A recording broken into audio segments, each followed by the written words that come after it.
What is up, ladies and gentlemen? Welcome to yet another fantastic episode of Rocket Talk. I'm your host, Lawler, and with me is Fickle, Platypus, the boy, the man, the myth, the legend, all the way from DreamHack. Look at that. Show off that shirt, man. Show off that shirt. It looks gorgeous. I want one, man. Hook me up, please. That'd be great. All I got is 14 boost go, man. I like. Oh man, you guys were saying it in chat, loving that logo. I love it too. Shout outs to Jordan, doing fantastic work. But for those that are new here who haven't been here, this is Rocket Talk. I'm your host, Lawler.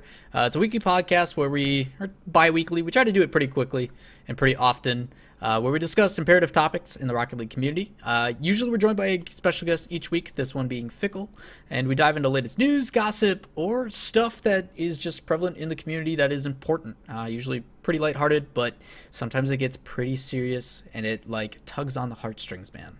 We're going to be tugging on those heartstrings today. Today's topic is going to be about community events. And no better way to talk about a community event than someone who's currently at one. Fickle Platypus, tell us about yourself, where you are, what you're doing, and just in general, let us get to know Fickle. Hit me with that. Well, I think we only have 30 minutes, so I'll keep it in the concise version. TLDR, really Fickle Platypus. So I was born in a small country town and, raised by a farmer. No, I started casting community events, almost about a year ago for a college organization called ABGL. And ever since that, I joined Rocket League Central and have been doing stuff for PRL and done stuff for PAX and South by Southwest, and here I am at DreamHack in Austin, Texas. I have this backdrop behind me, so you can't really see any of the secrets going on right now, but there's some very, very interesting stuff that you guys are going to want to see throughout the rest of the week. Yeah, do you want to tell the guys like what's going on this weekend for y'all, like the event and days and times and all that stuff? And we'll touch on that again later too. Yeah, absolutely. So we have a $2,000 Rocket League BYOC tournament. BYOC standing for Bring Your Own Computer. It's less than ideal that you have to bring your own computer, but I think $2,000 is well worth the effort to haul it over here, because it's one of the largest prizes that we've seen from events not the RLCS. We're capping off at 1,000 or 500 for online tournaments, and this is one of them that has live in person, $2,000. So what it's going to be 6 p.m. Central tomorrow. We're going to start the bracket play, and we're going to start off with I want to say approximately 50 teams. Not quite sure on the number because we're still getting registrations coming in, but we're going to play all the way up until the final 4 teams. So that means we have a winners finals to play, a losers finals, and grand finals, and those are going to be played the next day on Saturday at I think 10 a.m. Central is when the tournament starts, and then we play all the way through the finals. We got like a 3-hour block on Saturday to do the finals. Unbelievable stuff. I know there's some big names going to be there, and we'll get to part of the reasons why we enjoy community events. Really important is getting to meet some of those community people. But Kronovi and Rizzo are going to be showing up. Pluto is already there. There's going to be some big name guys. So a tough tournament to win, but fun nonetheless. But on to the topic. Today, like I said, we're going to be talking about community events. We've got a pretty big one coming up pretty soon here in June 2nd, 3rd, and 4th. We've got the RLCS Season 3 Championships in LA. The Will Turn coming up. And it got me thinking, like, I'm really excited, but there is a lot of people that have never been to a community event. They've never really experienced what it truly is to go. And I figured, why not discuss why it's so awesome, why it is so very good. And for those that are like listening to this stuff for the first time, understand that obviously these are generalizations. These are from our experiences and our situations.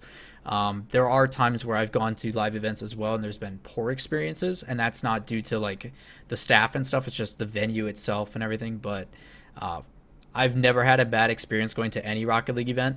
I'm a little biased, but yeah, you kind of get the good end of that, if you will. Yeah, even like smaller community events, like when we went to Madison, when you guys did this stuff in Chicago, like all those kind of things are fantastic. So Always been an absolute pleasure. So we're gonna hit three major topics on the head. First one is the atmosphere. Second one being it's a whole different experience if you've never been to one, rather than just like sitting at home on the couch. And then number three, the personalities, which are totally different at the LAN as it is compared to online. So first up, we're gonna talk about the atmosphere. As a whole, when you go to a LAN, there's this different kind of vibe that you get. There's something about taking the time and effort to put money and expenses and stuff aside, and then finally being able to get to this place or this like this homestead of, I'm at a live event and everybody here is feeling the exact same thing I am. It's fantastic. There's nothing like it. Right. It's like you're planning a vacation with several dozens of your, close friends. You might not know them personally, but you're in Discord or TeamSpeak with them almost every night, right? But being with them in person, it's kind of a little bit awkward in the first stages. But once you get past that 15 minutes, you feel like you've known the person for your whole life. And that is really only experienced when you make the commitment to come out and meet all these people in person. Yeah, it's one of those things, like you said, like I remember, just playing, we've all been talking to each other, so it was really crazy for the people actually playing. So understand that pros have been playing SARP BC for roughly 8-9 years at that point. It was pretty close. And all these guys grew up together. You're talking Scrubkill had been playing since he was 6. He was at the first one. Marky and all those other guys were probably 12, 13 when they started playing. And all these guys that have been playing together for countless hours, we're talking thousands upon thousands, are now meeting halfway across the world in person as people that they've known and pretty much grown up with throughout their entire gaming history. Even people like, for me, like when I started playing, it was like the same time, the first time I got to meet Leaf at the studio. Like, this is a guy I've been casting with for 8 years, and all of a sudden now I'm meeting this guy in person and seeing just how weird a Canadian really is. Like, there's so many things about these bonds that you create online, and then actually meeting them in person, it puts them into a different perspective. Like, it's not just your internet friend at home, it's like your actual friend. Like, and not saying that you can't have friends online, but there's just something that's different about it. Plus the people you're surrounded with. We talk about how you're going to a place where everybody else has this same mentality. Everybody is going and showing up to a place where I want to go and watch the best Rocket League, and you don't have to deal with this feeling of I'm going to be ostracized. Like, if you talk about nerdy stuff at school or something, people are like, okay, that's cool, man, and they have no idea what you're talking about. But if you go to a LAN, everybody there knows what they're there for. And if I bring up, yo, dude, this team did this, and you see that double touch, the other guy's just as excited as you are. Yeah, it's a really comforting feeling, and not just for Rocket League events. DreamHack has a hand in, and we have things like Smash, CS:GO, StarCraft. All these events are here, and it's really, really awesome to be able to turn to your neighbor or fellow event goer and just share in that experience, because they're here for the same reason that you are. If you go and try to explain what you do to your coworkers or your family, and you're like, oh yeah, I play video games for a living or competitively, and they give you this look like you're insane or something. But if you do that here, nobody bats an eye because everybody is so used to it, and that's a really comforting thing. Yeah, it's interesting knowing too, like, now in my adult life, if I start talking to a female or something like that, I have to like pretend like I play video games a lot.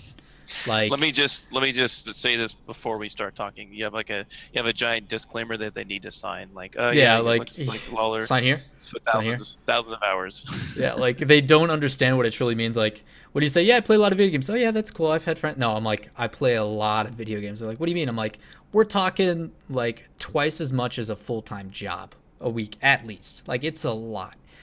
Like, obviously I'm in a position where it's now my job to do that kind of stuff, but even beforehand it was just one of those precursors where you have to be like, yeah, I play a lot, and they didn't truly understand that. But when you go to a place like a LAN, like, everybody knows what they're there for. Everybody is just as obsessed as you are, and that's fantastic.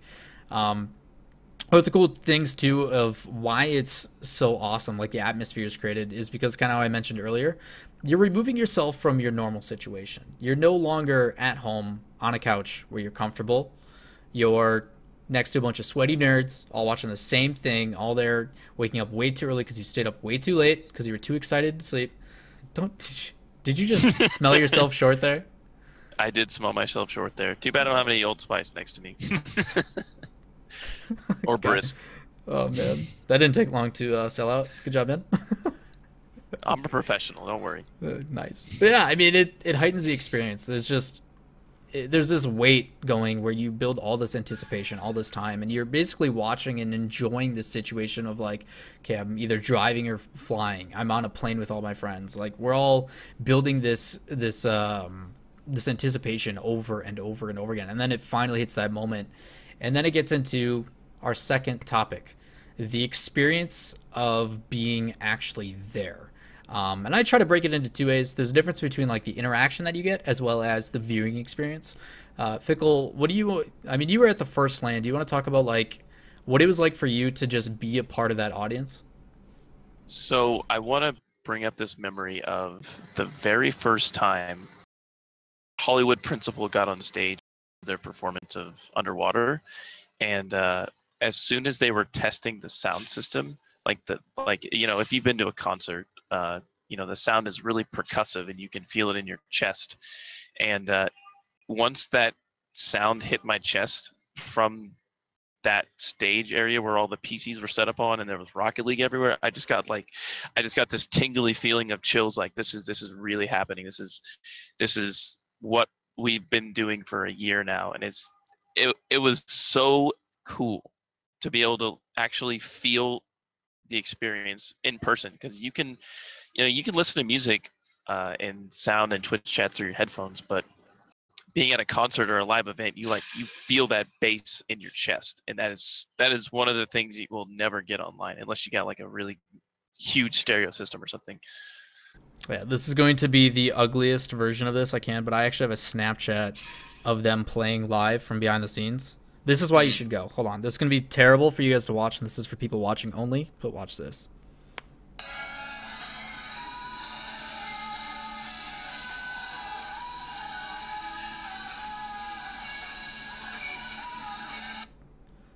Ugly. Ugly 10 seconds. But, like, it's just... Everybody's there for the same moment. We've all heard those songs from the soundtrack hundreds of times. But it was like you said, like we were like sitting behind the scenes and just sitting there waiting, and you hear what's her name?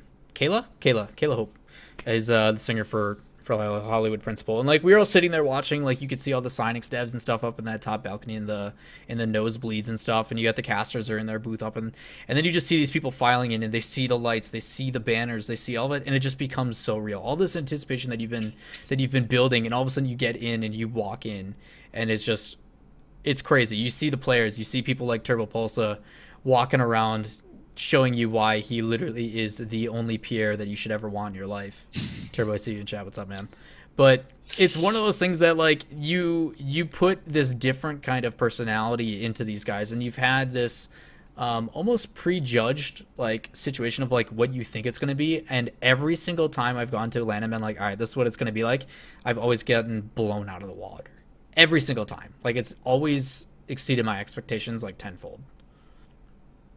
Yeah, and when you meet the person, face to face, I think I want to call out Quinn, honestly, as the person that the land boy. The land market boy, Slayer himself. When I met him in person, he is an absolute blast to be around. Just like a very personable human being, and loves to talk to people. But like if I talk to him over, Steam chat or something, he seemed like kind of a rough person, but I like talking to him in face to face, actually seeing the greens of his eyes. He's a really cool guy.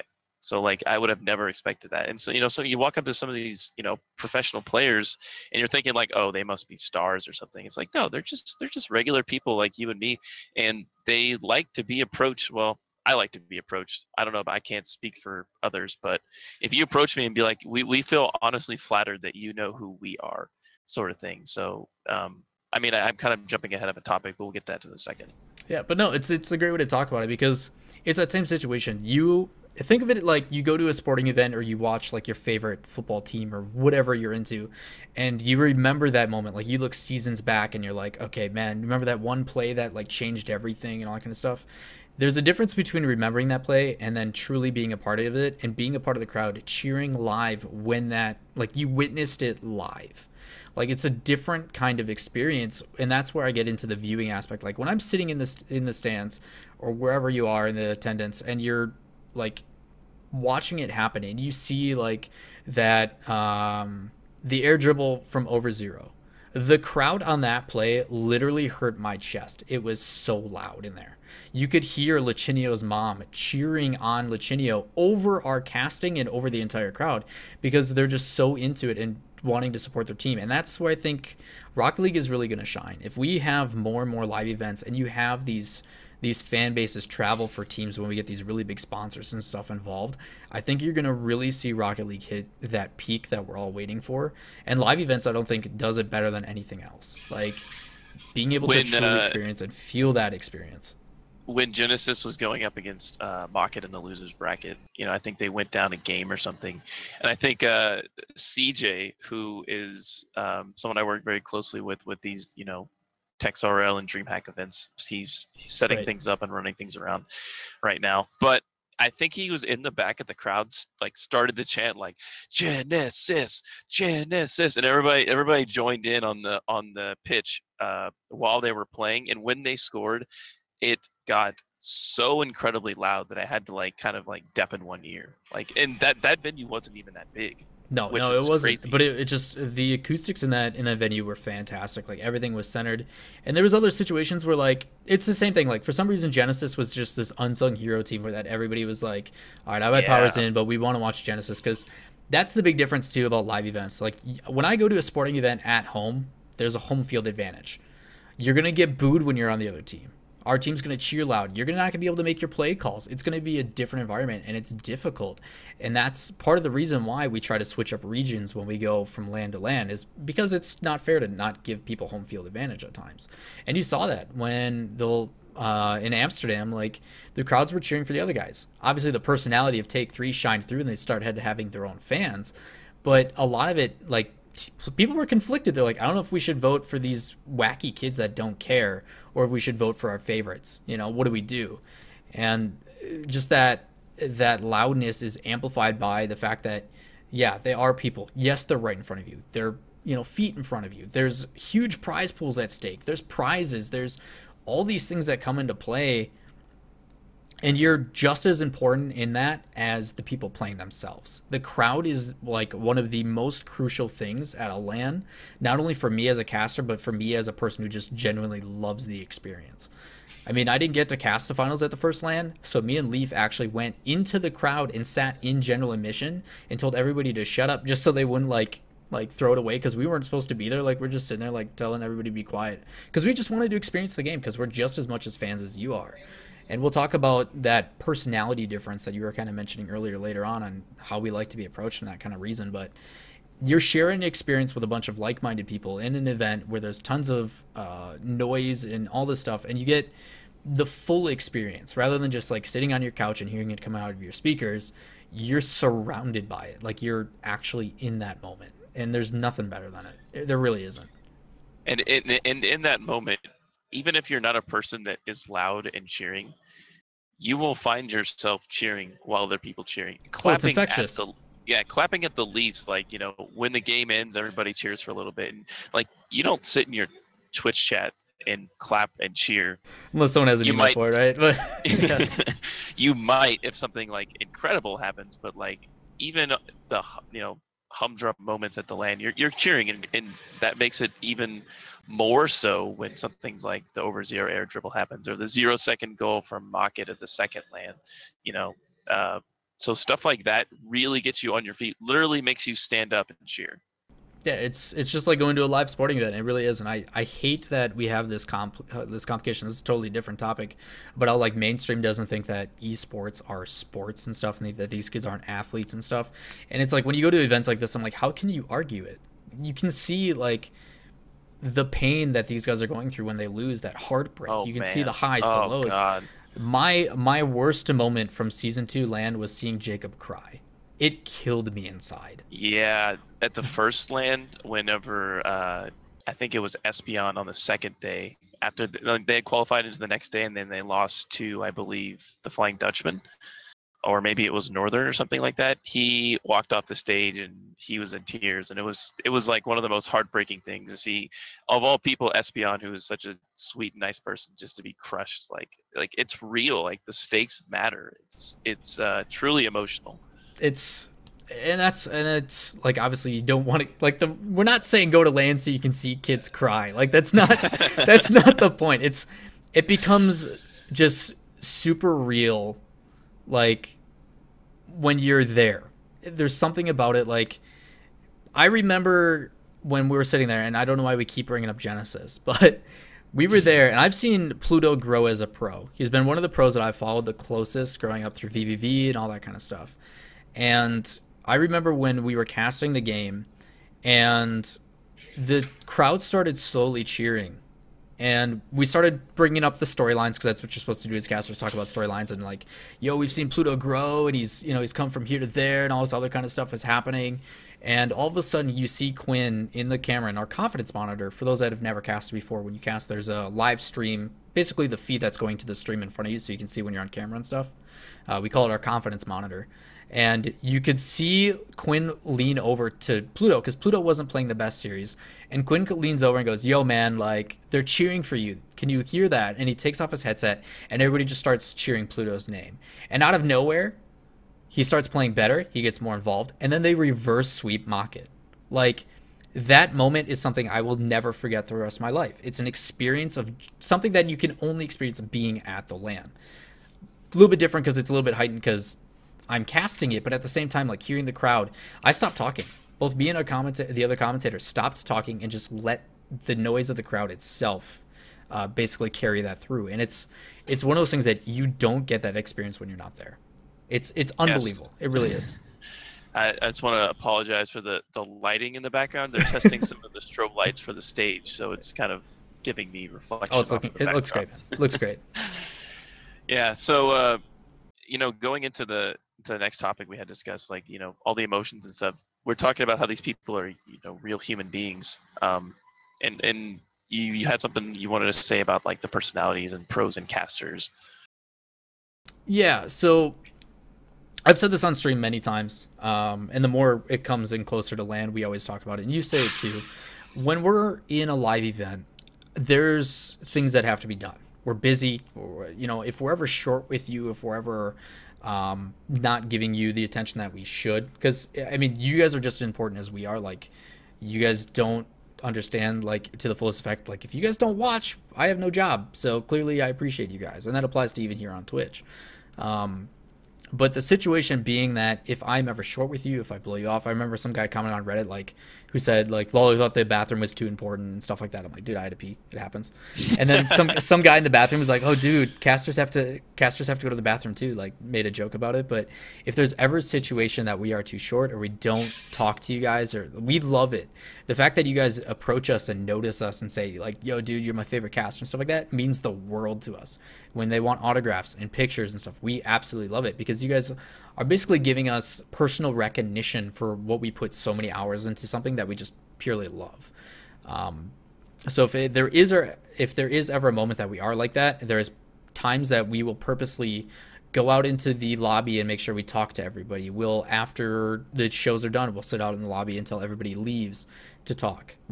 After parties are always fantastic because that's when we can just relax and have a good time and hang out. So all those kind of things are fantastic. It's one of those things that we are people too. I was a fan of this game, and I am always a fan of this game first, caster second. If something in this game is not going right and it's affecting things, I will tell you that. I don't care if it ruins my job, but I'm going to tell you that this needs to be fixed before my job because I'm a fan. It's the same reason why I want to sit down and watch the games before I cast. Like, it sucks because it's conflicting too. Like, when people are casting, like, part of me is like, yeah, I want to cast that really high moment, but I also want to watch that game. Like, I know. Yeah, I remember Shogun being in the crowd in season 2 when he wasn't broadcasting. Maybe it was for the finals, but there's always that picture of him. He's like holding his badge in his teeth and just clapping like this, like he's a true fan. He's getting in the crowd with Cole and Stumpy and everybody cheering like yeah, the there rest was of us. that interview. I did that interview with Nick's the boy, and in his intro video, like there's a moment where they like score, and he stands up and he's got his badge in his mouth and he's just clapping like crazy. It's like it looks like a biscuit. Like it's so funny. Yeah, it's so good. But yeah, like we're fans, man. We love it just as much. We love and want to talk to you guys about those hype moments of like, yo, do you remember that play when this happened and the crowd was like this? Like we want to relive that moment over and over again, and hearing your excitement about it just makes us more excited too. It's always a fantastic feeling. And that doesn't apply just to the on-screen talent, but it also talks about the players themselves. They are real people. They're just like you and me. They just happen to be really, really damn good at a video game. Like, it's one of those situations where if I see a player, like, this is why I love Jacob. So, Season 2, Amsterdam, they lost. They got knocked out. Guy's losing it. Like, he's really down.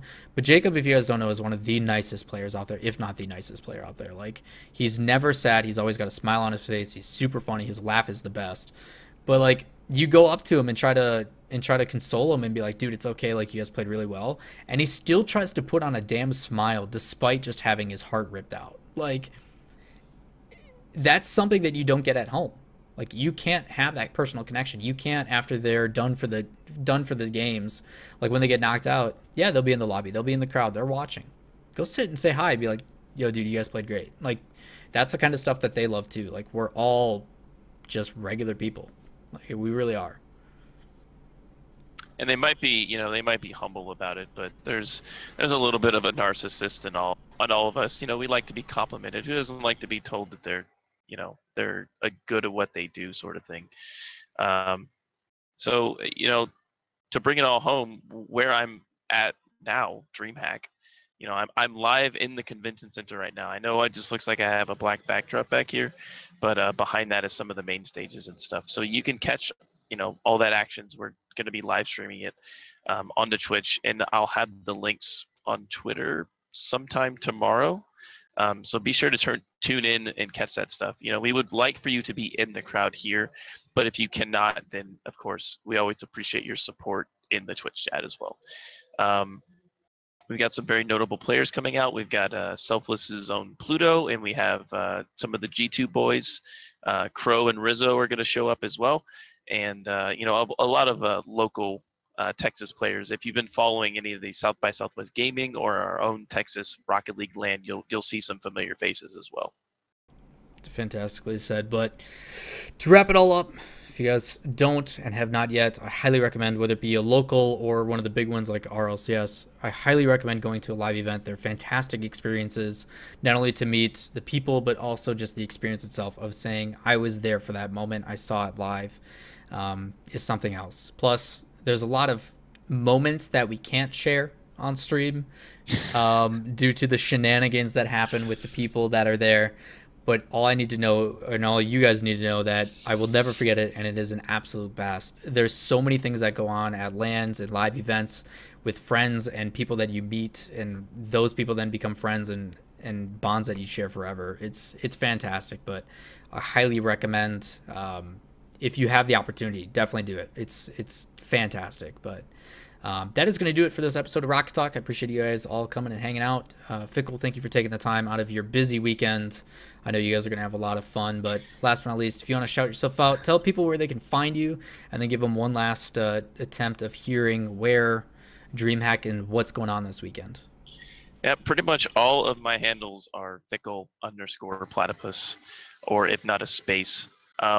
And again, I'm live from DreamHack in Austin, Texas. If you're in the area, perhaps, and you're hearing this, I believe they are still selling day passes if you want to come and watch the finals. And if not, we're going to see them on Twitch on the broadcast. We have on Friday, starting with bracket play around 6 p.m. Central, 7 p.m. Central. Not sure when we're going to start those, but it's going to be through the night.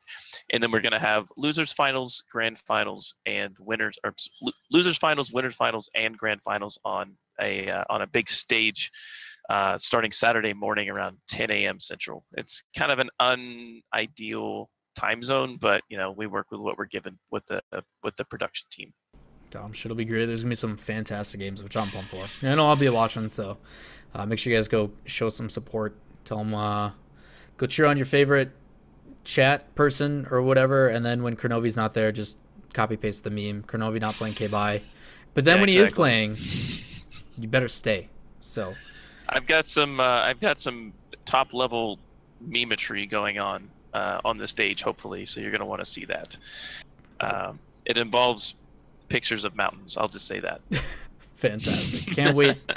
Hopefully you guys all tune in as well, but that's going to do it for us. Thank you again, everybody, for coming and stopping by. Don't forget, if you guys missed this entire thing, you can always check it out on Gibbs's YouTube channel, Gibbs 000, because he's terrible at branding.